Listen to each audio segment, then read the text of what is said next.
Vous vous demandez pourquoi ils sont partis, pourquoi ils réapparaissent soudainement, et surtout, comment réagir sans retomber dans le même piège. Vous n'êtes pas là pour revivre le passé. Vous êtes là pour briser le cycle, pour vous élever au-dessus de tout cela. Et aujourd'hui, je vais vous montrer exactement comment y parvenir. La première raison, la validation. C'est celle qui fait le plus mal, car elle révèle une vérité brutale sur la nature humaine, en particulier dans les relations modernes. Si elle revient, ce n'est pas parce qu'elle a soudainement réalisé votre valeur. Ce n'est pas parce qu'elle vous aime encore ou qu'elle a eu un éclair de lucidité. Non, elle est de retour pour quelque chose de bien plus égoïste, la validation.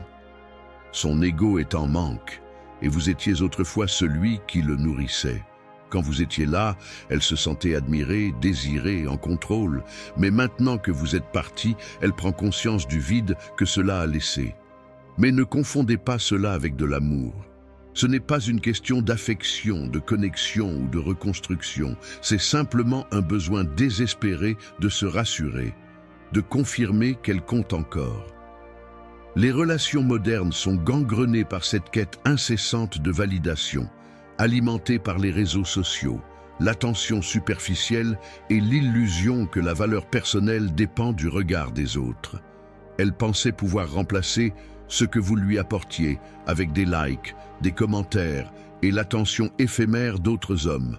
Mais cela n'a pas fonctionné. Ces interactions étaient creuses. Elles ne lui ont jamais apporté la profondeur émotionnelle qu'elle prenait autrefois pour acquise. Les hommes vers qui elle s'est tournée ne s'intéressaient ni à ses pensées, ni à ses insécurités, ni à ses luttes intérieures. Ils ne voulaient que ce qu'elle pouvait leur offrir dans l'instant. Et une fois qu'ils avaient obtenu ce qu'ils voulaient, ils sont partis sans hésitation. C'est à ce moment-là qu'elle se souvient de vous. Vous qui la voyiez réellement. Vous qui l'écoutiez. Vous qui la faisiez se sentir valorisée. Et soudain, elle revient dans vos messages. Elle dira qu'elle vous manque, qu'elle est désolée, qu'elle veut réessayer. Mais ce n'est pas pour réparer quoi que ce soit, c'est pour vérifier si elle a toujours une emprise sur vous. Quand elle dit « je suis désolé », ce n'est pas un véritable remords. C'est une façon de vous faire dire « ce n'est pas grave ». Quand elle dit « tu me manques », ce n'est pas qu'elle est prête à reconstruire. C'est pour confirmer qu'elle a encore une place dans votre cœur. Quand elle dit « je veux essayer encore », ce n'est pas pour sauver la relation, c'est pour s'assurer qu'elle n'a pas été remplacée. Son retour n'a rien à voir avec vous, il est entièrement motivé par elle. Et le moment où vous l'accueillez à nouveau, où vous répondez avec douceur, vous lui rendez le contrôle qu'elle avait perdu. La validation est une drogue, et vous étiez son fournisseur. Mais maintenant que vous l'avez privée de cette dépendance, elle est en manque. Ne lui donnez pas sa dose. Ne laissez pas votre gentillesse, votre évolution ou votre amour être utilisés pour apaiser ses insécurités. La force que vous avez construite en son absence est précisément la raison pour laquelle elle veut revenir. Mais cette force n'a pas été forgée pour être gaspillée sur quelqu'un qui ne l'a jamais appréciée. Elle a été bâtie pour vous protéger. La vérité, c'est qu'elle ne veut pas que vous avanciez, car si vous le faites, elle devra faire face à ce qu'elle a perdu. Elle ne veut pas que vous soyez heureux sans elle, car cela détruirait son illusion d'être irremplaçable. Mais rien de tout cela n'est votre fardeau. Quand elle revient, souvenez-vous d'une chose. Vous n'êtes pas un pilier pour son ego fragile, ni un outil pour son estime de soi. Vous êtes un homme qui a construit sa propre valeur, sans avoir besoin de validation extérieure. Et ça, c'est quelque chose qu'elle ne comprendra jamais vraiment. La deuxième raison, la culpabilité. La culpabilité est l'une des émotions les plus lourdes à porter. Mais voici la vérité que la plupart des hommes ne voient pas. La culpabilité n'a rien à voir avec vous. Elle ne concerne qu'elle. Laissez-moi vous décrire la situation. Elle est partie, convaincue qu'il y avait mieux ailleurs. Peut-être que c'était l'excitation de l'indépendance, l'attention d'autres hommes ou simplement la certitude que vous étiez remplaçable. Au début, elle s'est sentie libre, libérée, sûre d'avoir pris la bonne décision. Mais la réalité ne s'est pas déroulée comme elle l'avait imaginé. L'attention qu'elle recherchait? Superficielle. La liberté qu'elle désirait? Solitaire. Et vous? Vous avez brisé ses attentes. Vous ne l'avez pas supplié. Vous ne l'avez pas poursuivi. Vous ne lui avez pas envoyé ces messages pleins de regrets qu'elle s'attendait à recevoir. Au lieu de ça, vous avez avancé. Vous avez travaillé sur vous-même. Vous êtes devenu plus fort. Et c'est là que la culpabilité la frappe comme un train lancé à pleine vitesse. Au début, ce n'est qu'un murmure. Ai-je fait une erreur? Puis, ça devient une obsession. Elle se souvient des nuits où vous restiez éveillé à l'écouter. Elle se souvient de la façon dont vous étiez là quand personne d'autre ne l'était. Elle se souvient que vous étiez son ancre lorsque tout autour d'elle s'effondrait. Et c'est là qu'elle réalise. Elle n'a pas seulement perdu un homme, elle a perdu l'homme. Mais ne confondez pas sa culpabilité avec un véritable regret. Ce n'est pas la douleur qu'elle vous a causée qui la ronge. C'est son propre inconfort. C'est ça la clé. La culpabilité est égoïste. Elle vous voit évoluer, prospérer, devenir meilleur. Mais ce n'est pas votre succès qu'elle veut célébrer. C'est le fait que votre succès lui rappelle son propre échec. Elle commence à douter d'elle-même. S'il va aussi bien sans moi, est-ce que c'est moi qui étais le problème? Ai-je abandonné trop vite? Mais au lieu d'affronter ces questions, au lieu d'assumer ses actes, elle choisit la solution la plus facile, revenir. Pourquoi? Parce que rentrer dans votre vie, ne serait-ce qu'un instant, allège son fardeau. Et c'est là que la plupart des hommes font une erreur fatale. Ils prennent son retour pour de l'amour. Ils croient qu'elle a enfin compris ce qu'elle a perdu. Mais ce n'est pas pour ça qu'elle revient. Elle revient parce qu'elle ne supporte pas les conséquences de ses actes. Et sa culpabilité n'est pas votre responsabilité. Vous n'êtes pas un pansement émotionnel. Si vous la reprenez par pitié, vous ne vous contentez pas de pardonner le passé. Vous lui donnez la permission de recommencer. Et posez-vous cette question. Que se passera-t-il lorsqu'elle se sentira à nouveau coupable à l'avenir? Partira-t-elle encore, sachant qu'elle pourra toujours revenir? Vous devez tracer une ligne claire. Laissez-la affronter le poids de ses choix. Ne lui enlevez pas cette leçon, parce que chaque fois que vous lui ouvrez la porte, vous lui montrez que vos limites, votre paix et votre respect de vous-même sont négociables. Et en tant qu'homme, ces choses ne devraient jamais être négociables. Sa culpabilité est son fardeau, pas le vôtre. Vous avez fait le travail. Vous avez guéri. Ou vous êtes en train de guérir. Vous avez ramassé les morceaux qu'elle a laissés derrière elle. Et vous construisez quelque chose d'encore plus fort. Ne la laissez pas vous ramener dans les ruines. Vous n'êtes pas son sauveur. Vous n'êtes pas sa rédemption. Vous êtes l'homme qu'elle n'a pas pu remplacer. Et ça, c'est une vérité avec laquelle elle devra vivre. Le jour où vous comprendrez cela, vous reprendrez votre pouvoir. La troisième raison, la peur de la perte. La peur de la perte est instinctive. Elle est ancrée en nous, profondément inscrite dans notre nature humaine. Mais voici ce que la plupart des hommes ignorent. Les hommes et les femmes ne la vivent pas de la même manière. Pour un homme, la peur de perdre une femme vient d'une connexion authentique.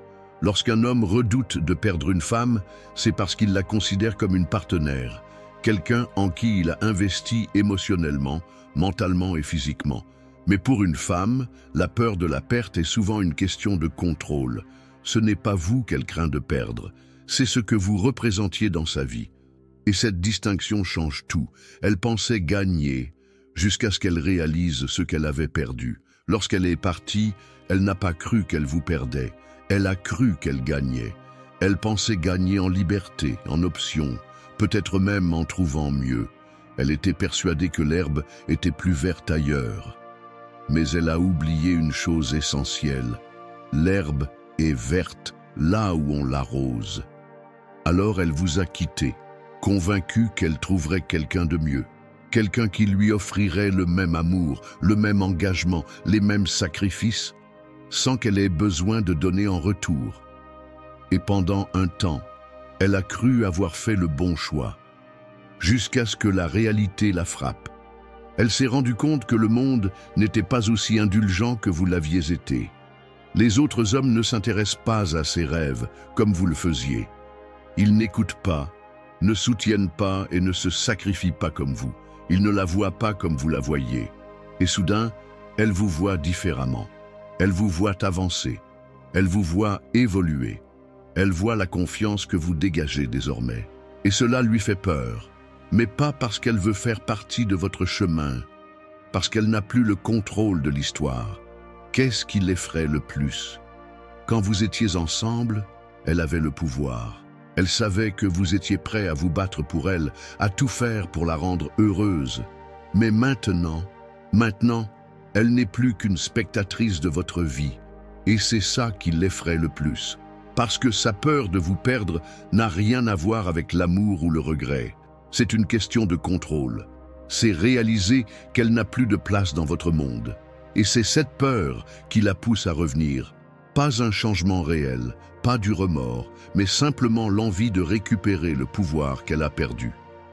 Elle dira tout ce qu'il faut. Elle fera tout ce qu'il faut. Elle vous fera croire qu'elle est différente. Mais posez-vous cette question. Si elle vous a réellement toujours valorisé, pourquoi est-elle partie? Pourquoi a-t-il fallu vous perdre pour qu'elle réalise votre valeur? La réponse est simple. Elle n'a jamais vu votre valeur avant qu'il ne soit trop tard. Et ce n'est pas votre faute, c'est la sienne. Sa peur n'est pas votre problème. Ce n'est pas à vous de la rassurer, de la réconforter ou de valider ses insécurités. Votre rôle, c'est de protéger votre paix, de continuer à évoluer, de ne laisser personne freiner vos progrès. La peur est un puissant moteur, mais c'est aussi une arme égoïste. Ne laissez pas sa peur vous manipuler pour lui donner une seconde chance. Vous n'êtes pas son filet de sécurité. Vous n'êtes pas son plan de secours. Vous n'êtes pas l'option qu'elle peut récupérer quand elle réalise son erreur. Vous êtes l'homme qu'elle n'a pas su apprécier quand elle vous avait. Et ça, c'est une réalité qu'elle devra affronter. Quand elle revient, souvenez-vous de ceci. Elle essaiera de jouer sur vos émotions. Elle évoquera les bons souvenirs. Elle vous rappellera les promesses que vous vous êtes faites. Mais ne laissez pas la nostalgie brouiller votre jugement. Ces souvenirs, ils sont dans le passé pour une raison. Ces promesses, elles ont été brisées dès l'instant où elle est partie. Et l'homme que vous êtes devenu aujourd'hui, plus fort, plus sage, plus résilient, mérite mieux qu'une personne qui ne l'a valorisé que lorsqu'elle l'a perdu. Sa peur de vous perdre est son fardeau, pas le vôtre. Laissez-la craindre de vous avoir perdu. Laissez-la regretter son choix. Laissez-la comprendre que l'homme qu'elle a pris pour acquis n'est plus accessible. Ce n'est pas de la cruauté, c'est la justice, c'est la conséquence naturelle de ses décisions. Et en tant qu'homme, vous avez le droit absolu de vous protéger de ceux qui n'ont pas su voir votre valeur. Vous n'êtes pas n'importe qui. Vous êtes l'homme qu'elle n'a pas pu remplacer. Et c'est une vérité qu'elle devra porter pour toujours. Ils ne reviennent pas pour vous. Ils reviennent pour eux-mêmes, pas parce qu'ils ont enfin compris votre valeur, mais parce qu'ils ne supportent pas de perdre le contrôle. Mais leur retour n'est pas votre clôture. Ce n'est pas une seconde chance, c'est une épreuve. Un test pour voir si vous avez réellement appris à protéger votre paix, à vous valoriser au-delà des opinions et des actions des autres, à rester ferme dans la force que vous avez bâtie sans eux. Alors posez-vous cette question. Allez-vous les laisser briser la paix pour laquelle vous vous êtes battu? Êtes-vous leur seconde chance? Ou êtes-vous la leçon qu'ils devaient apprendre à leurs dépens? Si vous avez déjà vécu cette situation, écrivez en commentaire « Je choisis ma paix ». Parce que c'est ça, la véritable force. Ce n'est pas une question de vengeance, ce n'est pas une question de rancune, c'est une question de liberté. Liberté face au cycle toxique, liberté face à la douleur du passé, liberté face aux personnes qui ne vous méritent pas. Si ce message vous parle, soutenez la chaîne en vous abonnant. Cela aidera YouTube à recommander ce contenu à ceux qui en ont le plus besoin. Votre évolution est notre mission, et ensemble, nous pouvons aider plus de gens à reprendre le contrôle de leur vie.